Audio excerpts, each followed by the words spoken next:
नमस्कार। आदर्श शिक्षण संस्थान द्वारा संचालित ऑनलाइन कक्षा में आप सभी बालकों का हार्दिक स्वागत एवं अभिनंदन। आज हम कक्षा चतुर्थी पर्यावरण विषय का पाठ 3 का अध्ययन करेंगे। जब बालक जन्म लेता है और जब वो धरती पर आता है तो वो सबसे पहले किसको देखता है? हमें पता है कि वह पहले अपनी माँ को देखता है। वह अपनी माँ को देखता है और पास में ही कई लोग होते हैं, वो आपस में बातचीत करते हैं। तो उस वक्त वो बालक जो सुनता है वो किससे सुनता है? वो किससे सुनता है? अपने कानों से। अपने कानों से। कानों से सुनने के बाद वो हर चीज़ के बारे में कोई जैसे जैसे वो बड़ा होता है तो वो कुछ चीज़ों को सूंघ कर पहचानता है। बालक जब छोटा होता है तो वो अपनी माँ को पहचानता नहीं है, लेकिन वो अपनी माँ की खुशबू से उसको पहचानता है कि ये मेरी माँ है। उसके आगे जैसे जैसे बालक थोड़ा बड़ा होता है उसको गर्म है, ठंडा है, इसका एहसास होता है। तो ये एहसास किससे होता है? ये एहसास उसको अपनी त्वचा के स्पर्श से होता है। जब कोई चीज़ त्वचा पर स्पर्श करती है तो उससे हमें पता चलता है कि ये ठंडा है या गर्म है। फिर वो जैसे जैसे धीरे धीरे बड़ा होता है वो स्वाद पहचानता है। ये चीज़ मीठी है, ये चीज़ तीखी है। तो वो सारे जो स्वाद है वो किससे पहचानता है? वो अपनी जिह्वा से ये सारी चीज़ें जो स्वाद होते हैं वो पहचानता है। तो आज हम ये जो हमने अभी सारे जो नाम लिए हैं ये सभी क्या है? जैसे आँख है, नाक है, कान है, जीभ है, त्वचा है, ये सब क्या है? तो ये सब ज्ञानेंद्रियाँ हैं। तो आज हम इन्हीं ज्ञानेंद्रियों के बारे में पढ़ेंगे, जिसमें आज हम कान और नाक, इन दो ज्ञानेंद्रियों के बारे में आज हम समझेंगे। अभी हम कविता दोहरान करते हैं, आप भी उसके पीछे पीछे इसको दोहरान कीजिएगा।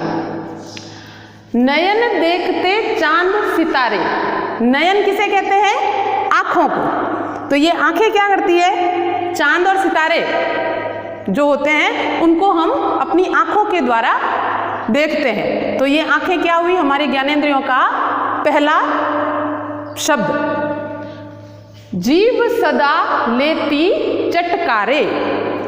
ये जो अपनी जिह्वा है ये क्या करती है? तरह तरह के स्वाद जो होते हैं वो जानती है। ये मीठा है, ये तीखा है, ये फीका है। किसी भी चीज़ में नमक कम होता है तो फटाक से हमें पता चल जाता है कि इस चीज़ में नमक कम है। तो ये सारा काम जो होता है वो हमारी जिह्वा करती है। कान सुना करते हैं ढम ढम। ये जो कान है ना, इनका काम क्या होता है? सुनना। ये जब सुनते हैं, कोई भी आवाज़ आती है, हम घर में बैठे हैं, कमरे में बैठे हैं, बाहर कोई आवाज़ आती है, घर में कोई आवाज़ होती है, फ़ोन की घंटी होती है, तो ये सारी चीज़ें हमारे ये जो कान है ये इनको सुनने का काम करते हैं। नाक सूंघती गंध सुगंध। हमारा जो नाक है इसका काम क्या है? सूंघना, खुशबू आना, खुशबू लेना। तो हम देखते हैं कहीं पे भी कोई अच्छी फूलों की खुशबू होगी, कहीं कोई अच्छा स्प्रे होगा, कहीं कोई अच्छी सी कोई खुशबू होगी, कोई अगरबत्ती की खुशबू, कोई साबुन की खुशबू। ये सारी जो खुशबू है, घर में क्या पका है, कई बार हम देखते हैं बच्चा बाहर से आता है और बोल देता है कि मम्मी आज हलवा बन रहा है ना घर में। तो हलवा बन रहा है तो इसका मतलब उसको कैसे पता चला? उसने तो देखा नहीं, लेकिन उसका जो नाक है वो उसको खुशबू के द्वारा बताता है कि अंदर क्या बन रहा है? हलवा। यानी नाक का काम क्या है? हर प्रकार की गंध सुगंध अच्छी खुशबू होगी तो भी उसको पता चल जाती है, और अगर खराब खुशबू होती है तो भी उसको नाक के द्वारा सब चीज़ें पता चल जाती है। हाथ बताते चाय गरम। देखिए घर में चाय का, दूध का कप आपको लाकर दे देते हैं, आपको किसी कटोरी में डालकर दे देते हैं, तो आप सीधा आके अगर उसको देखते हो तो आपको पता नहीं चलता है कि ये गर्म है या ठंडा है। तो हमें इसका पता करने के लिए क्या करना पड़ता है, उसको स्पर्श करना पड़ता है। और स्पर्श हम किससे करते हैं, हम त्वचा से। किससे करते हैं, त्वचा से। ये हमारी त्वचा है। कई बार ऐसा होता है कि बालक इन्हीं चीज़ों के अंदर बता देता है कि हाथ से नहीं, त्वचा, ये जो चमड़ी है यहाँ से। आप दूध गर्म है और यहाँ लगाओगे तो भी आपको वो गर्म लगेगा, यहाँ लगाओगे तो भी आपको गर्म लगेगा, पैर के लगाओगे तो भी आपको गर्म लगेगा। तो गर्म लगने का कारण ये है कि हमारी जो त्वचा है, हमारी जो ये चमड़ी है, इसको गर्म ठंडे का एहसास होता है। पांचों ज्ञानेंद्रियों से पहचाने हम। ये जो हमारी पांचों ज्ञानेंद्रियां हैं, इनसे हम इन सभी चीज़ों के बारे में, जो हमारे आसपास का वातावरण है, हमारे आसपास के जो ये जो दुनिया में जो भी चीज़ें हैं, उनको हम सभी जानते, समझते हैं और पहचानते हैं। इस पाठ में कैसे जानूं मैं, पाठ में एक दादा और एक पोते का वृतांत आ रहा है। तो जो उसके दादाजी है वो आंखों से अंधे हैं, तो अंधे होने के कारण उनको कोई दिखाई नहीं देता। ये आंखें जो है उसकी, ये आंखें अंधी है, इसमें कुछ उनको दिखाई नहीं देता। जब उनको कुछ दिखाई नहीं देता है तो वो अपने काम कैसे करते हैं, ये सारा चीज जो थी वो एक पोते के लिए एक संशय का विषय था।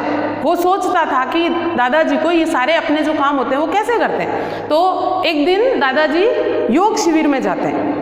जब वो योग शिविर में जाते हैं तो अपनी बहू को बोलते हैं कि मैं योग शिविर में जा रहा हूँ। तो बहू कहती है कि दादाजी आपको दिखाई नहीं देता है, और तो आप ऐसा कीजिए, आप सोनू को अपने साथ ले जाइए। और जो सोनू जो होता है वो उनका पोता होता है, तो वो सोनू को उनके साथ भेज देते हैं। अब दादा पोता दोनों आराम से जा रहे हैं। जाते जाते थोड़ी दूर गए और दादाजी ने सोनू को कहा कि सोनू रुको। तो सोनू कहता है कि क्यों दादाजी, ऐसा क्या हो गया।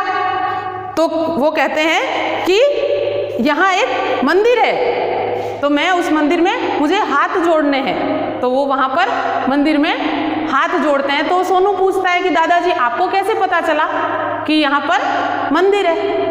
तो दादाजी बताते हैं कि तुमने आवाज़ नहीं सुनी, घंटी की आवाज़ सुनाई दी थी, और घंटा कहाँ बजता है, मंदिर में, टंकोर। तो उस टंकोर से मुझे पता चल गया कि यहाँ पर क्या है, मंदिर है। तो वो सोनू बड़ा खुश होता है, अरे दादाजी इसका मतलब तो आपको कानों के द्वारा भी कुछ चीज़ें आप पहचान सकते हो। कहा कि हाँ। तो सोनू और सोनू के दादाजी वहाँ से कुछ दूर आगे और बढ़े। आगे गए तो उन्होंने सोनू को रोक लिया और सोनू को कहा कि रुको सोनू, हमें कुछ खरीदना है। तो कहा कि क्या दादाजी।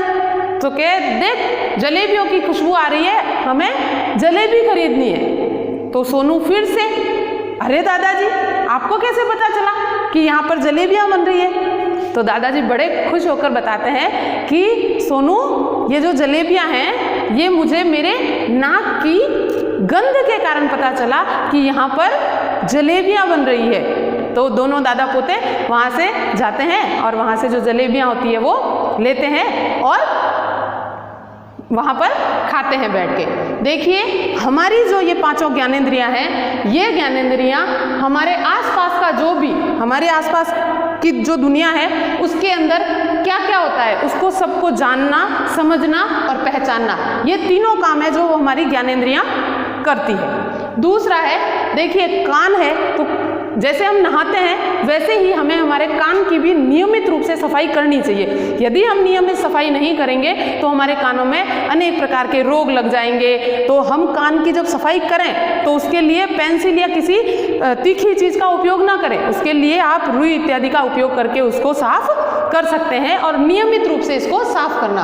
कई चीज़ें हम बिना देखे भी पहचान सकते हैं, जैसे आपको पेंसिल हाथ में दे दी, आप लेते ही बता दोगे कि ये पेंसिल है, ये हमारे स्पर्श से हमें पता चलती है। जैसे कोई पत्थर आपको दे दिया तो आप बता सकते हो कि ये मुलायम पत्थर है और ये खुरदरा पत्थर है। फिर है ये जो कान होते हैं, सर्दी होती है तो सर्दी में या गर्मी में इन कानों को हमें बचा कर रखना है, क्योंकि इनके अंदर ठंडी हवा जाती है तो इससे जुकाम हो जाता है। इसलिए हमें कान को हमेशा तेज सर्दी और गर्मी से बचाना चाहिए और हमारा जो कान है उसकी हमें नियमित रूप से सफाई करनी चाहिए। देखिए आज हमने 2 ज्ञानेंद्रियों के बारे में पढ़ा है, उसमें से पहला है कान और दूसरा है नाक। तो इन दोनों का आपको अच्छे से याद करना है और ये कविता भी हमें याद करनी है। इति शुभम।